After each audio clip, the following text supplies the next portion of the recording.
de tempos em tempos. Também ela publica documentos que a gente chama de NBRs, né, que são...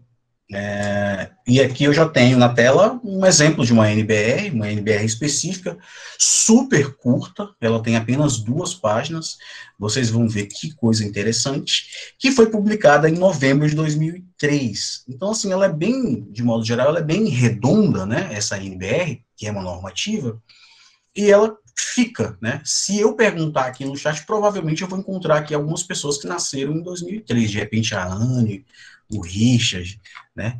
E que são da idade aí dessa normativa. Em 2019, nós tivemos assim uma série de publicações, né? Uma série de publicações de NBRs. Então, assim, isso significa que muda, dependendo do tema, dependendo do assunto, você vai encontrar NBRs mais atualizadas e por aí vai. E o que trata essa NBR específica, que é a 6028?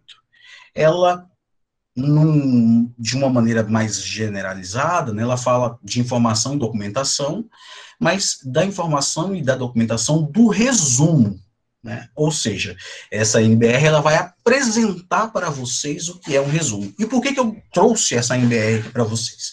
Justamente porque eu tinha dito para vocês que depois de discutir parágrafo, né, e tentando mesmo lembrar aqui para vocês que essa ideia do parágrafo, ela precisa estar na cabeça de vocês, olha, o parágrafo como algo que começa, se desenvolve e termina e conclui, né, enfim, algo de 3 partes, e aí vocês vão perceber que agora a gente vai entrar de fato nessas grandes categorias, que são categorias do texto, que vocês também terão, né, fatalmente vocês vão entrar em contato. O Cleiton está reclamando aqui da internet, né, e aí depois eu vou comentar aqui o comentário da Miriam sobre a mãe dela.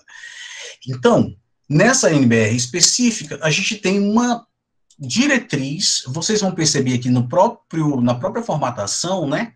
Olha aqui, olha, você tem uma espécie de resumo da NBR. Você tem aqui uma série de informações, né, que descrevem, por exemplo, o comitê que definiu, né, o Comitê de Estudo e Documentação que definiu essa NBR. Aqui você tem uma informação de que essa NBR de 2003 está substituindo um documento que era de 1990.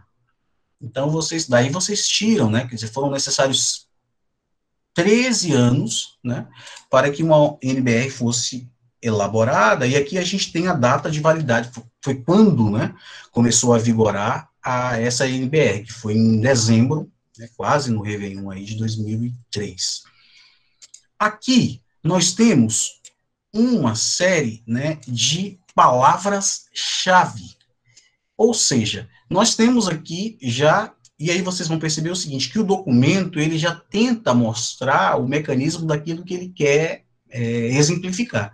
Então, a NBR é um pouco né, metalinguística, porque, assim, ela vai falar de resumo, ela vai falar de palavras-chave, né, assim mesmo, né, então só a palavra palavras vai ficar no plural, e aí ela vai mostrando para a gente. Então, esse documento trata de quê? Esse documento trata de resumo, esse documento trata de documentação, esse documento trata de informação, né?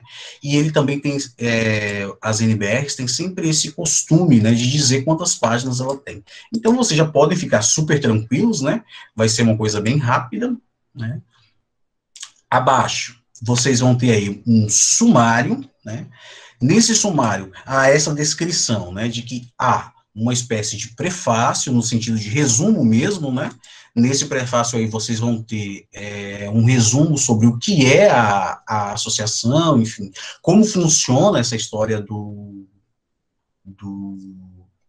da descrição mesmo, né, daquilo que você precisa normatizar, que é o resumo nesse caso. Se vocês olharem na casa de vocês agora, se vocês procurarem alguns objetos, vocês vão perceber que alguns deles possuem essa sigla nas descrições, né, a sigla que eu estou dizendo é a ABNT. Por quê? Porque a ABNT não normatiza apenas documentos, né, documentos acadêmicos, ela normatiza, de fato, vários produtos. Então, sei lá, às vezes você olha aí uma cadeira, às vezes você olha aí alguma coisa de computador, enfim, e aí você vai perceber, né, que há esse dado da ABNT. No prefácio do documento, nós temos a informação que vai dizer o seguinte: a Associação Brasileira de Normas Técnicas, a ABNT, é o Fórum Nacional de Normalização, ou seja, nós temos essa associação que seria, então, uma associação, talvez a associação mais importante, né, que discute e que elabora normas, né, normas para questões. Eu posso citar, por exemplo, né, aquele selo ISO, né, e aí você vai ter ISO 9002, ISO 9000 e alguma coisa e tudo mais. Ali você tem um outro sistema, né, de normalização e de, digamos, que garantia, né, de que algo vai estar atendendo, né, tecnicamente, e que vai ser, nesse sentido, vai ser seguro, digamos assim. Eu vou só, aqui, não sei, alguma coisa muito engraçada, eu entrei aqui em outra, eu vou sair aqui da reunião do celular, né, porque eu fiz um teste, uma loucura, né. Ah, olha só, a Thalia tá com Maria Eloá. Oi, Maria Eloá, tá assistindo a gente aqui, ó. Um beijo para Maria Eloá. Bem-vinda, Maria Eloá. Ajuda a sua mãe aí nas atividades. E aí, pessoal, olha o que está acontecendo. As normas brasileiras, né, cujo conteúdo é de responsabilidade dos comitês brasileiros, e aí vocês vão perceber o seguinte, é a madrinha, desculpa, Thalia. Vocês vão perceber o seguinte, que no prefácio há uma série de siglas, então assim, olha, CB, Comitês Brasileiros, Organismos de Normalização Setorial, ONS. Então, o que isso quer dizer aqui? Resumindo toda essa história aqui, foi aquilo que eu disse no início, né? Os técnicos que fazem parte, né, da ABNT, eles se reúnem, né, mas eles não se reúnem apenas entre eles. Há, então, produtores, consumidores e neutros. Quem são os neutros nessa história aqui? Representantes de universidades, né, laboratórios e demais, né, membros da sociedade civil. Então, essa galera se reúne de fato, né, e nessas reuniões, a partir de consultas públicas, você tem aí uma série de deliberações que vão definir o que vai ser colocado ou não. Então, qual é o objetivo dessa norma 6028, que vocês, pessoal, não precisam memorizar?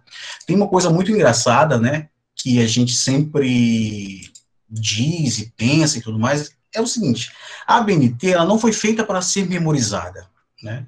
O que vocês precisam fazer é saber onde tem, né, e saber como consultar esse documento, porque é um documento para consulta, né?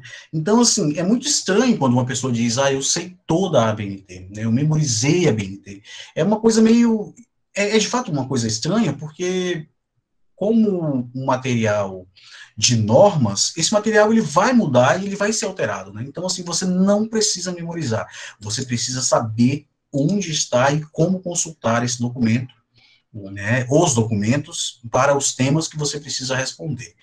Então, definições. Para os efeitos dessa norma, aplicam-se as seguintes definições. A primeira definição que o documento traz é o de palavra-chave. O que é palavra-chave? Geralmente a gente vê muito essa expressão em artigos, em relatórios, em monografias, em teses, em dissertações, né? Ou às vezes tem também em textos jornalísticos, né, dependendo da revista. O que é a palavra-chave?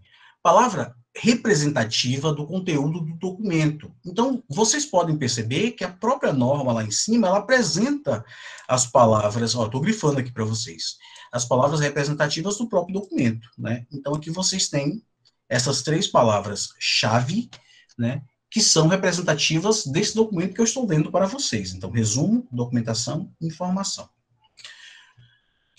Voltando aqui, Palavra-chave, né, ela é escolhida preferencialmente em vocabulário controlado. Então, olha o que acontece, pessoal. Quando vocês estiverem fazendo, né, os artigos de vocês, os projetos, as monografias, os relatórios de pesquisa, quando vocês estiverem fazendo isso, e que vocês precisarem escrever, escolher as palavras-chave de vocês, o que vocês vão fazer? Eu vou parar a apresentação aqui desse PDF e vou mostrar agora a página de um site.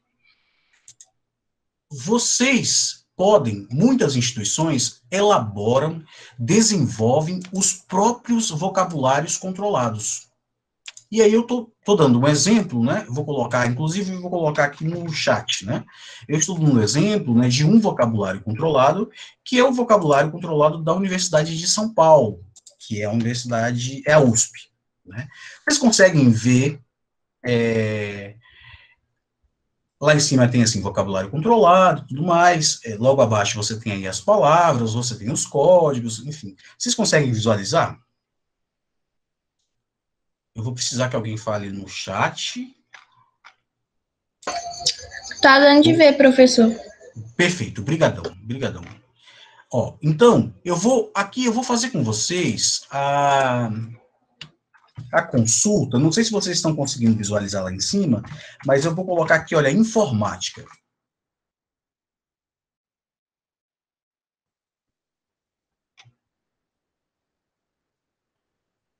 Uai, não foi, gente? Como assim? Vou colocar computação. Ó, então, vocês vão perceber, quando eu coloco computação, olha o tanto de palavra que aparece, né? Computação adaptativa, computação aplicada, bioinspirada, em nuvem, evolutiva, gráfica, móvel, enfim. Há uma série de palavras, né, que vão dar conta, computador no ensino, enfim. Essas expressões, esses descritivos, eles vão dar conta da grande área computação, que é o que eu estou querendo, que eu estou procurando. O que isso significa? Quando vocês estiverem elaborando os trabalhos, os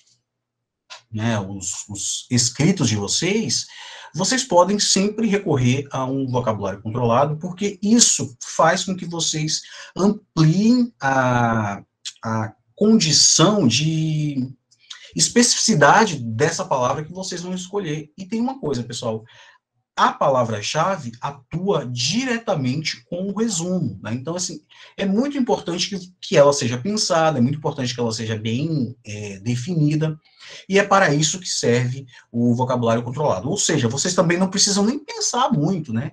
Ficar criando uma palavra, sabe, escabrosa, do nada, e retirando essa palavra, de fato, de não se sabe onde, né? Então, vai no vocabulário controlado, coloca o que você quer, às vezes vocês vão se surpreender, porque não existe aquilo que você está querendo, né, no vocabulário específico, então você vai adaptando, porque o descritor, né, palavra-chave é também conhecida como descritor, o descritor amplia a capacidade de ser achado, né, então, assim, quando você publica um artigo, óbvio, você precisa ser lido, você tem que ser lido, né, então, esse trabalho que você vai fazer aí ao escolher as suas palavras-chave. E uma coisa que a gente diz, né, geralmente, como dica, é o seguinte: na palavra-chave, né, nas palavras-chave, idealmente, vocês não podem repetir aquilo que vocês colocaram no resumo. Desculpa, no resumo não, no título. Então, se você escolheu lá o título, bonitinho, certinho, tudo mais, não façam, né, a repetição, né, desse título. Né? Tem uma galera aqui que mandando mensagem, daqui a pouco eu vou ouvir a mensagem da Thalia. Vocês estão entendendo? Não repitam, né, quer dizer, porque assim, hipoteticamente, o título ele já possui, né, o caráter de ser encontrado. Então, assim, não façam a repetição daquilo que vocês colocaram no título. Eu vou fazer o seguinte, eu vou parar agora a apresentação aqui do vocabulário da USP, deixei aí no chat para vocês, pode ficar né, como uma dica, não é só a USP que tem, pessoal, a UNB também tem, enfim, geralmente as universidades mais antigas, universidades grandes, enfim, elas fazem, elas possuem, né, esse recurso, e é um recurso que é utilizado para a normalização dos próprios trabalhos que os alunos vão entregar, né, no âmbito dessa instituição, dessa universidade. Então, por exemplo, quando você faz uma dissertação lá como aluno da Universidade de São Paulo, você usa esse vocabulário para escolher as suas palavras-chave.